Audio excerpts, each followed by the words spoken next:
We're going to look at how recursion can be used when, in this case, we have objects that are composed of other objects.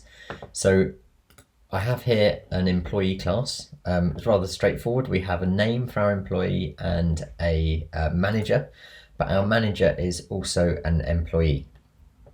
Okay, so that's it. We've got constructors, one that takes just a name for an employee, one that takes a name and a manager, because obviously you'll eventually reach the top of an organization and there will be no manager, in which case obviously the manager property will be null. And we've got getters for the name and the manager. And in my main class, I create a series of employees. For the purposes of understanding how recursion is going to be used here, it's probably useful to understand the structure. So we've created a vice chancellor, we've called them Tim. We've created a dean, we've called them Garfield, and their manager is the vice chancellor. We've created a head of department, we've called her Linda, her manager is the dean. We've created an informatics manager, his name is Adam, and his manager is the head of department. And then we've created a developer, his name is Matt, and his manager is the informatics center manager. So one thing we might want to do is to count how many, how far down the management structure they are, or how many line managers any given member of staff has. And that's something that's not particularly easy to do without recursion. But with recursion, we can just keep asking the manager how many managers they have. Okay, so as long as a manager knows how many direct managers they've got, we can solve the problem. Okay, so let's have a look at how we might write that in practice. So we might create a method, say count line management. That's going to return an integer. And what we want it to do is essentially to we need a case that will return a value. So we need a base case. So we can say, well, okay, if the we need to count it for an employee. So we can pass in an employee.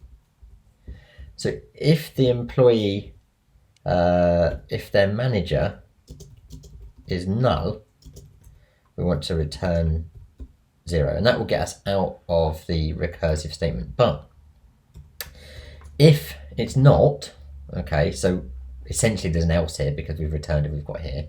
If not, we know that they've got a manager. Okay, so actually we don't even need the if statement. We can just say, well, let's return 1, which is the number of managers this person has got, plus let's call count line management for their manager. So we can say employee.getManager. Okay, so this is this employee's manager, and we just count the number of managers for their manager and add it on.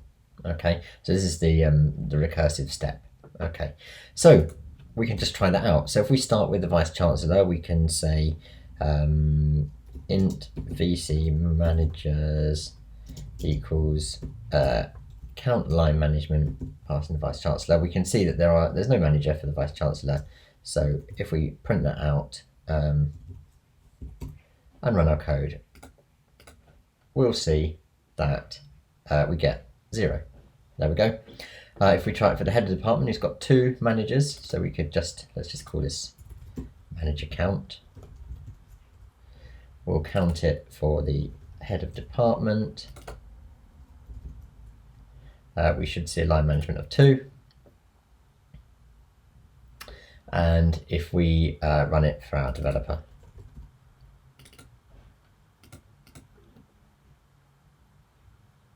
oops, I printed the developer rather than the manager count. That's silly. I wanted to count the developer. If we run that, we can see that they've got 4. Okay, so that's an example of how we can use recursion for essentially looking at things that are nested within other things.